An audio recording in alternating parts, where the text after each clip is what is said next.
Welcome to the Global Discussions with creatives, leaders, and thinkers. My name is Simon Hodgkins, and today I'm joined by Evangelina Fysa. Evangelina, you're very welcome to the podcast. Let's begin by asking you to share some information about the great journey that you're on and the exciting world you're involved in. So over to you, Evangelina. Thank you so much for having me. It's a pleasure and an honor. So I'm Evangelina, and I'm the founder of Bangalore 28. It's a tech and creative agency that it's targeting fashion, culture, and luxury brands. And I'm also the co-founder of Tallulah Resort Wear. So it's a sustainable brand that I actually co-founded with my mom back in 2016. And how did you get into fashion in the first place? Was it just mom's passion? Was it your own passion? Was it just a combined passion? You just wanted to do something in this space? Where did it come from? I think that I've had my business plan when I was 4 years old, but I've never really realized up until I was 30. So I grew up in a home that was juxtaposed with two completely contrasting worlds. My dad is an engineer, so he was always very tech oriented, and I remember being exposed to technology from a very young age. And then I grew up with a mom who's super creative and a designer, and she loves art and fashion and music. So in a sense, I got involved into it by blending two very contrasting worlds together.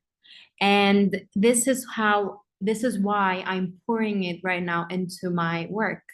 I know I don't seem very tech savvy, maybe. I don't know. It's what I'm being told, but it's amazing to have been exposed from such a young age to both worlds. And with fashion, what happened was, so I was in law school and I was studying in the UK and I didn't really like it. So by the age of 18 and a half, I decided to launch my own digital publication.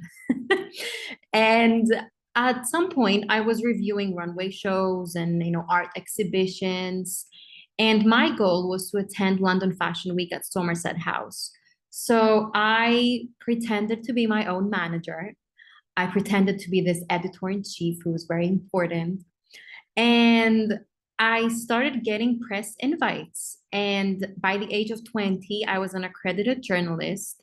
And I still remember to this day when I walked in Somerset House, and we had all the great journalists, Tim Blanks and Kathy Horan and Susie Menkes, and they were all dressed in black and super serious. And I thought to myself, whose funeral am I attending? What is this? And that's the thing. Fashion used to be like this, like the Pentagon, like this giant armored institution that had immense power, but you knew nothing about.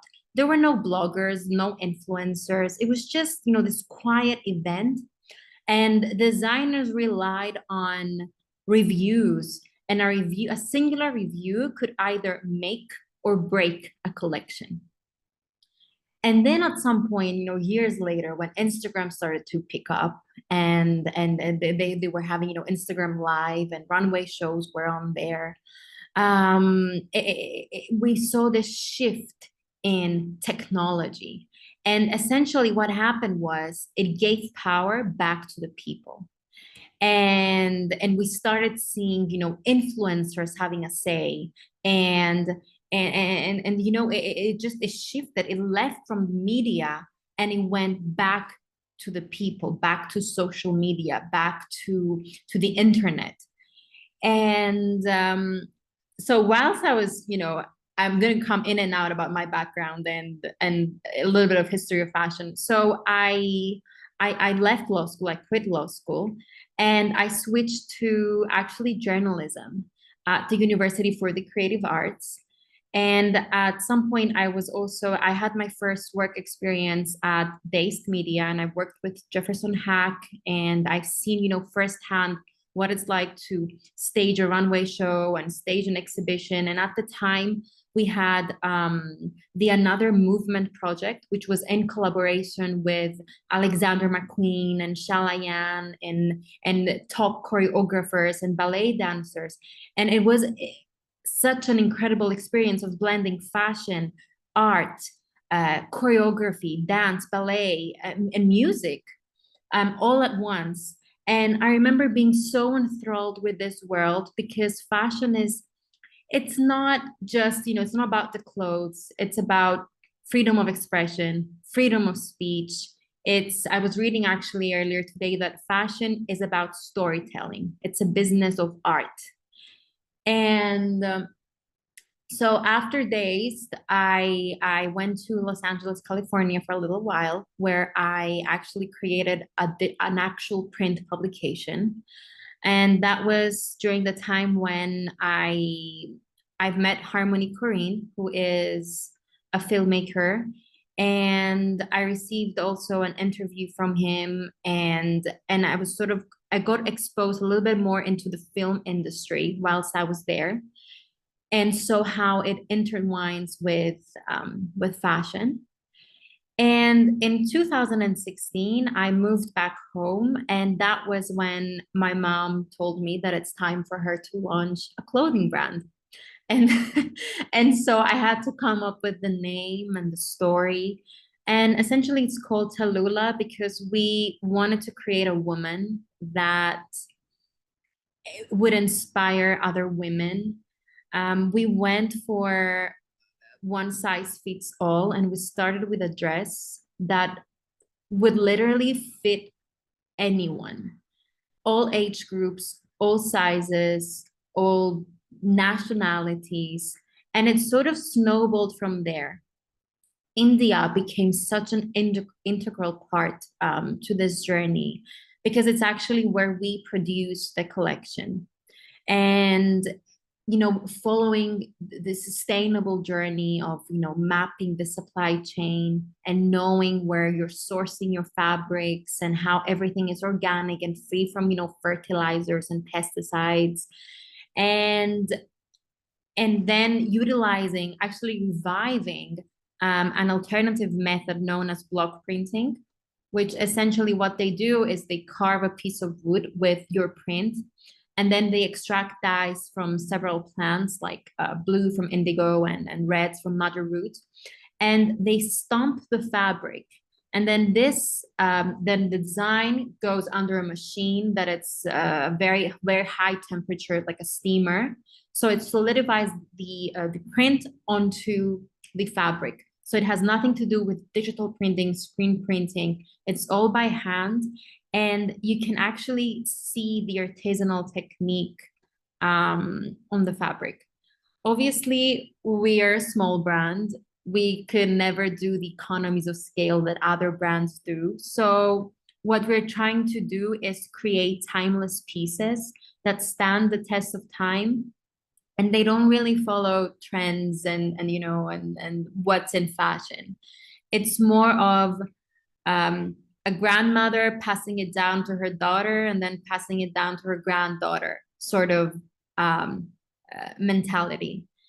And several years later, we've established a farm to closet initiative, where essentially we grow our own cotton, and we also measure how much carbon is sequestered back into the soil.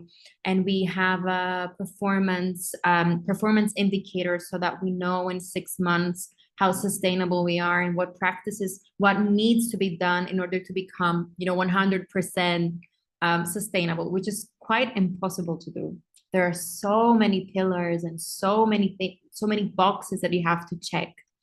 But it's a journey, and really I'm very grateful because living in India, between India and home, you're being taught that, well, in India, they have this mentality that, everything is, they're always happy and there are no issues. And when it's raining, they're going to tell you it's free shower, don't complain.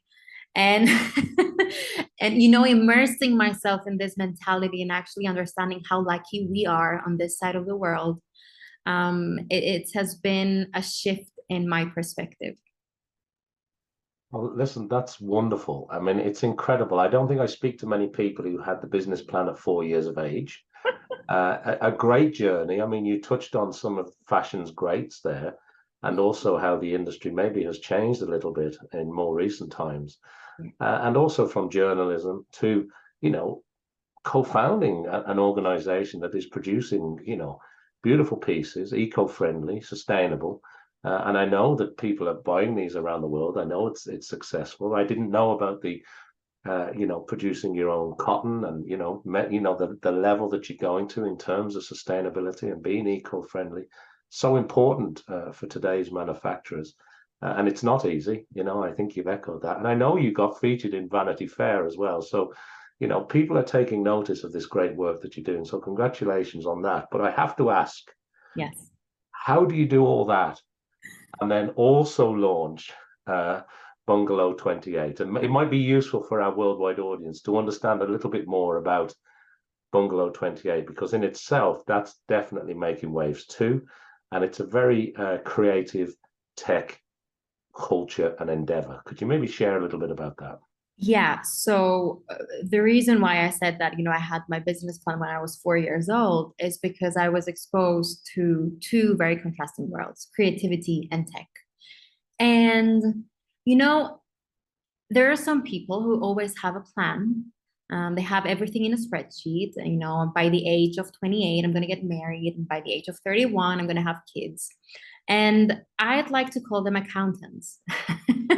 The rest of us do not have a plan and should not have a plan.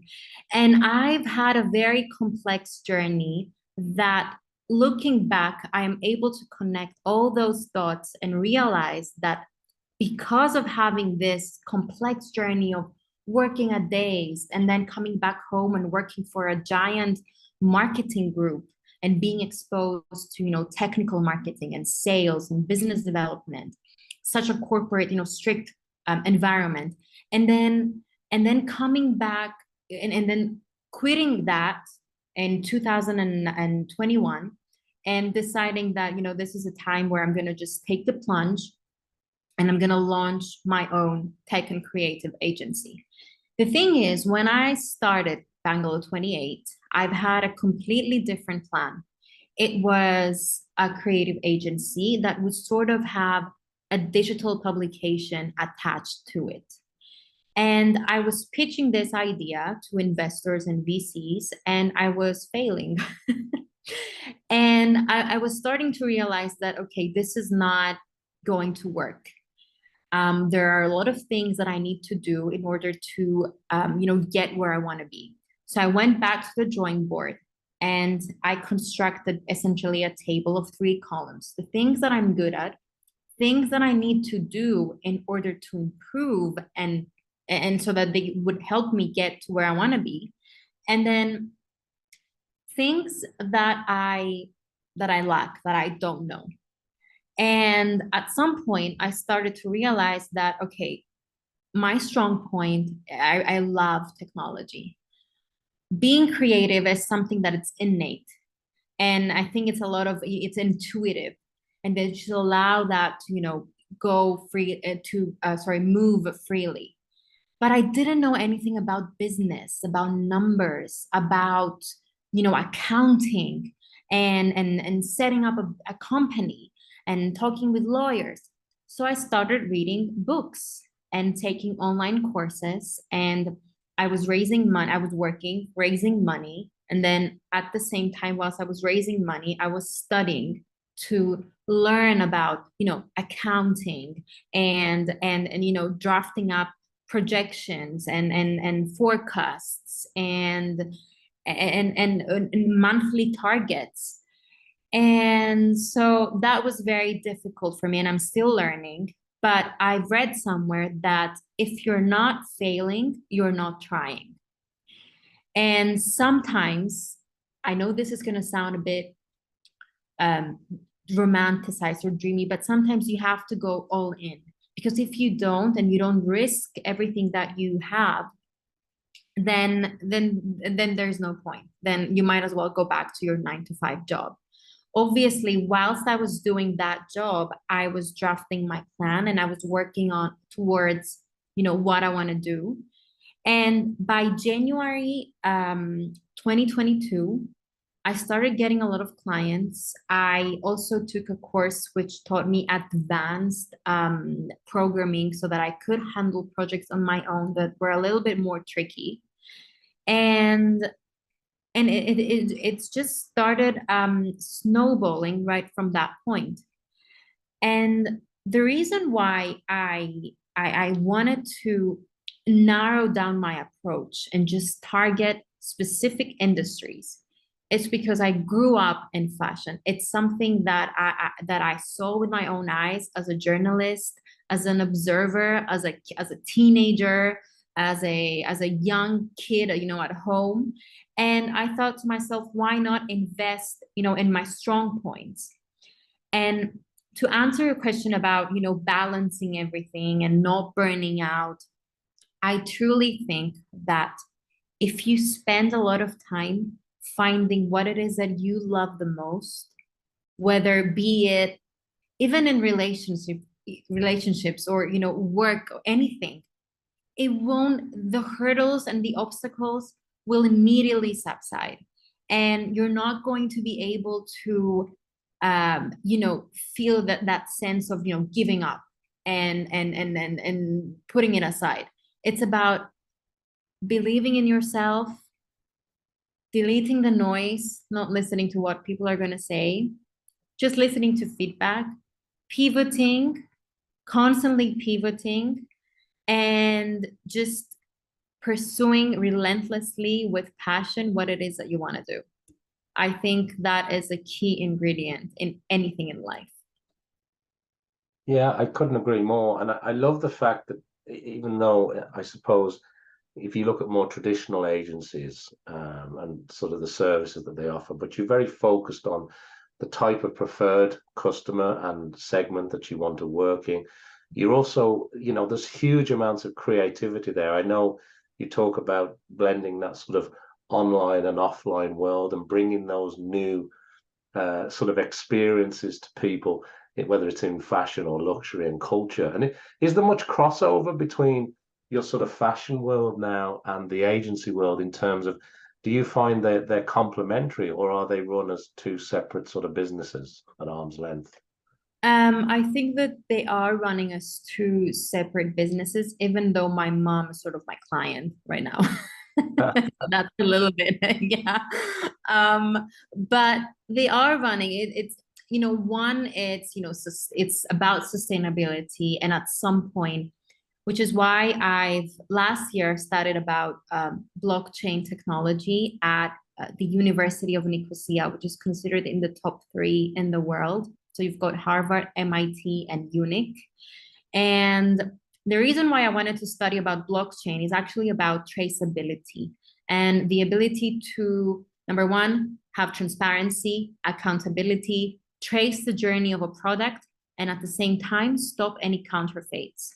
So this comes in line with sustainability. So that's one thing why I wanted to learn about, blockchain and the new age technology. We're being bombarded every day with terms like metaverse, NFTs, Web3, blockchain technology, and artificial intelligence, which is right now everywhere. There is no one who's not using Chat GPT. And right now we're seeing metaverse is and NFTs. They're waning down. So it's not as it was a hype, whereas AI is actually it's software, it's machine learning. It's changing the way we work. It's changing productivity. It's influencing everything at the moment. And that is definitely something that I would like to explore further when it comes to the agency. So at the moment, we're actually experimenting with AI and we are integrating it within the websites that we develop so that when we hand it over to a client, it just writes up the content, the entire content, be it for a blog post, be it for an about page. And that is actually a new and exciting feature that we will be offering to our clients without, it's a native functionality without using integration of third-party apps like ChatGPT or any other out there. Yeah, and I really appreciate you saying that, because I think the world of NFTs, we put, it's kind of rise and fall, and falls out of favor a little bit, and but the blockchain technology fundamentally is, I think, slightly different, and also from a traceability perspective in the fashion industry, I think it's key, because we see very large fashion brands investing an awful lot of money to be able to authenticate the genuine products. And also, we've seen a move from the term NFT to collectibles, where we see some like major sportswear brands, for example, producing Web3 type assets, or digital assets, where people are very, very enthusiastic about them, and they are growing, despite maybe some of the wider commentary around that area. But also AI, it's fascinating to hear you talk about websites that write their own content, and it seems like a digital marketer's dream, because there are challenges and opportunities in every new technology. But yes, I would agree, there is something fundamentally different around the generative AI, the large language models that we're all working with today, and we will see where that road goes to. But the thing I wanted to ask you as well, while I've got you, is about your speaking. You're doing an awful lot of speaking at the moment. I know you have a big festival coming up at the time of recording. But also that, people may bump into you at Vogue Changemakers or Vogue Business or the Google Summit, or you're certainly doing the circuit and the rounds. How important is that in-person speaking to you now? Are you doing a lot of things online? And what are you looking forward to when it comes to things like the festival that you've got coming up? So thanks for bringing that up. I'm participating at Reflect Festival. So it's the largest tech festival in Cyprus. And it's expected 8,000 attendees, 150 speakers from all around the world, VCs, angel investors, and it's a 4-day event, sorry.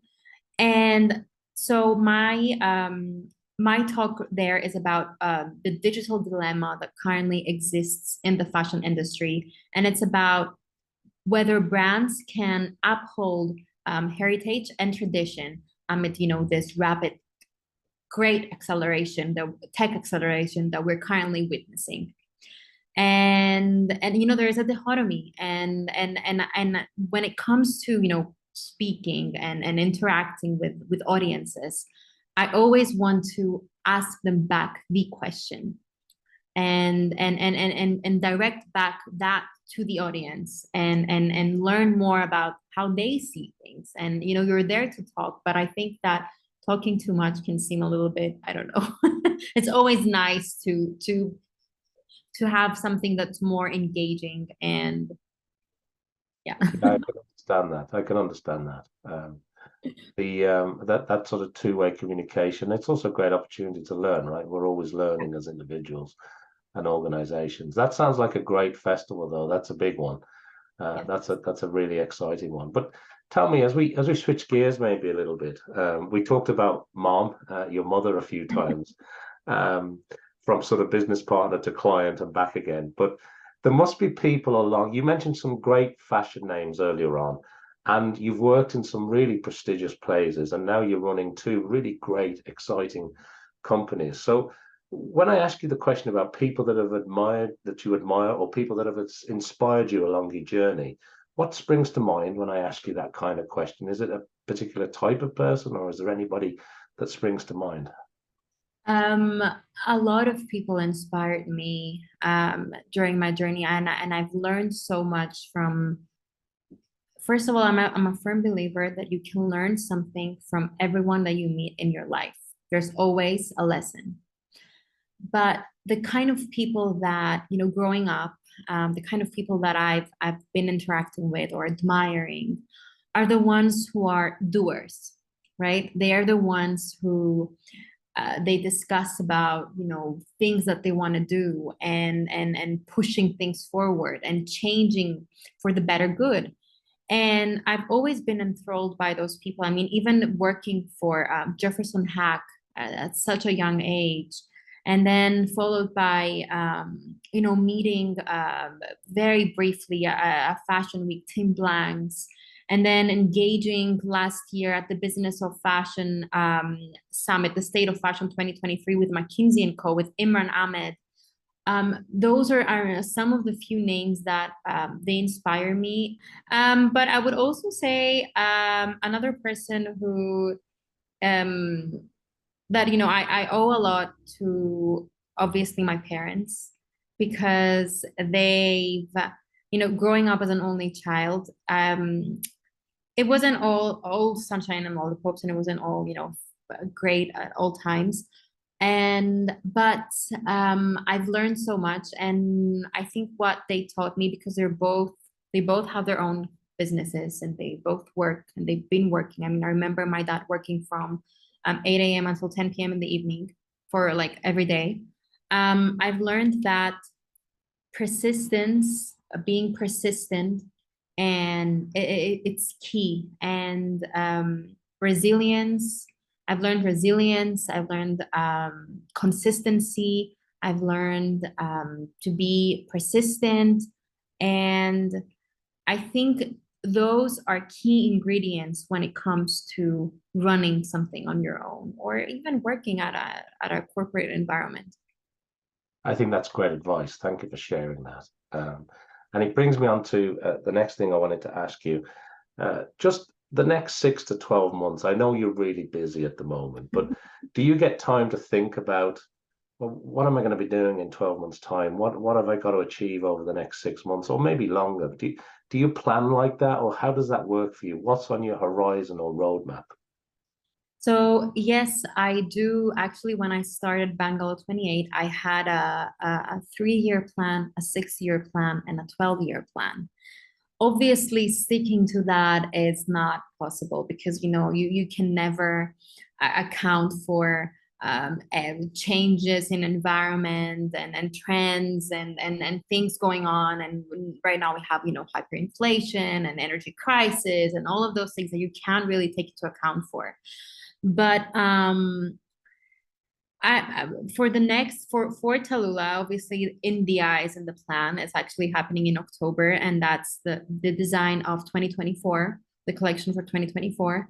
And the goal there is to try and get into B2B and the wholesale business, now that we've expanded the collections into 3 segments: ready to wear, resort wear, and homeware. And for Bangalore 28, it's actually, because it's a 2-year-old company as of a few days ago. The plan is to, well, first of all, expand, move into an office, start hiring, and that is the plan for 2024. But I think in terms of the business plan and the business strategy, it's not going to change. I mean, we're seeing right now fashion companies are expected to double investment in new age technology by 2030. And I mean, it's a multi-billion-dollar industry. It's never going to go bankrupt. And I think it's a very exciting journey to be a part of. So yeah, it's a great sort of area that you're involved in, and continued success. It's very exciting to be heading to work on the 2024 collection with your Indian connections and all the great organic, good practices that you're involved in there in producing those collections and those sort of 3 tiers that you have now. And also very exciting in terms of moving into that more B2B space as well. That sounds really, really good. So both ventures seem like they've got a lot of excitement ahead of them. And the last thing I wanted to ask you before we do run out of time, Evangelina, is there anything else that you'd like to share with our audience, or anything else you'd like to maybe leave us with as a last thought? And secondly, and really importantly, if people want to find out more about the fashion side of things or about the creative agency side of things, where do you want to point people to? Where's the best place for people to reach out and connect with you?